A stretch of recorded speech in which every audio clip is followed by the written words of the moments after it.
பெரும் கண்ணியத்திற்கும் மரியாதைக்கும் உரிய இஸ்லாமிய அமைப்புகளின்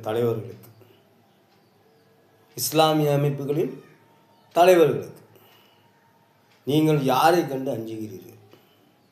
எதை கண்டு தயங்குகிறீர்கள்? ஏன் இன்னும் விட்டு கொடுக்க மாட்டேங்கிறீர்கள்? எதற்காக பிறகு நீங்கள் கட்சி ஆரம்பித்தீர்கள்? என்ன காரணத்திற்காக ஆரம்பித்தீர்கள்? 20க்கும் மேற்பட்ட கட்சிகள் நம் தமிழ்நாட்டில் இருக்கிறது. 20 கட்சிகள் எதையும் இன்னும் சாதிக்கவில்லை. நாம் இஸ்லாமியர்களுக்கு தானே கட்சியை துவங்கினோம், இஸ்லாமியர்களுக்காக தானே பாடுபடுகிறோம், இஸ்லாமியர்களுக்காக தானே பொருளாதாரத்தை செலவு செய்கிறோம். இன்னும் நமக்கு ஏன் இஸ்லாமியர்கள் முழுவதுடைய ஆதரவு நமக்கு கிடைக்கல அப்படிங்கிற கவலை உங்களுக்கு இருக்குது. அது எனக்கு நல்லா தெரியும். எவ்வளவோ முயற்சி பண்ணுறோம், போராட்டம் பண்ணுறோம், தெருவில் இறங்கி போராட்டம் பண்ணுறோம், கொடி கட்டுறோம், கருத்துக்கள் பகிர்றோம், எதிர்ப்பு தெரிவிக்கிறோம். இன்னும் நம்மளையே முழுமையாக இஸ்லாமியர்கள் நம்மளை ஏற்றுக்கல அப்படிங்கிற கவலை ஒவ்வொரு தலைவர்களுக்கும் இருக்கும். இதுக்கு காரணம் நீங்கள் தான். நான் என்ன சொல்கிறேன்னா, 60களுக்கு முன்னாடி இருந்த அரசியல் வேறு, இப்போ இருக்கிற அரசியல் வேறு. தனித்து எதையும் சாதிக்க முடியாது. நான் இப்பயும் சொல்கிறேன். ஏன்னு கேட்டால், நடிகர் கமலஹாசன், பத்மஸ்ரீ கமலஹாசன், அவருக்கு தெரியாத முகங்களே கிடையாது. அவருக்கு இல்லாத பணமும் இல்லை. அவரை ஆதரிக்காத பெரிய மனுஷங்களும் இல்லை. அவரே தனியாக இருந்து ஒன்றும் பண்ண முடியல. ஒரு தோழமை மூலியமாக தான் மேல் சபைக்கே போக முடிஞ்சுது. அப்படி இருக்கும்போது தனியாக அவனால் என்ன சாதிக்க முடியும் சொல்லுங்கள்? நான் என்ன சொல்கிறேன்னா, 20 அமைப்புகளும் ஒன்று சேருங்க.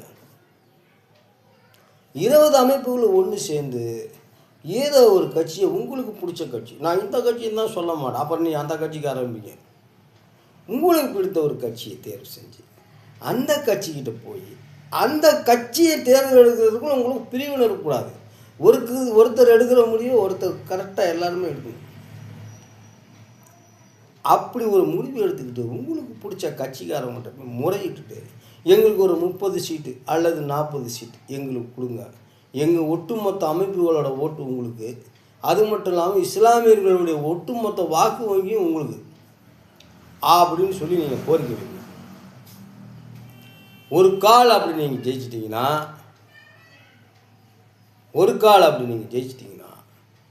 இஸ்லாமியர்களுடைய கவனம் உங்கள் பக்கம் திரும்பும், கண்டிப்பாக திரும்பும்.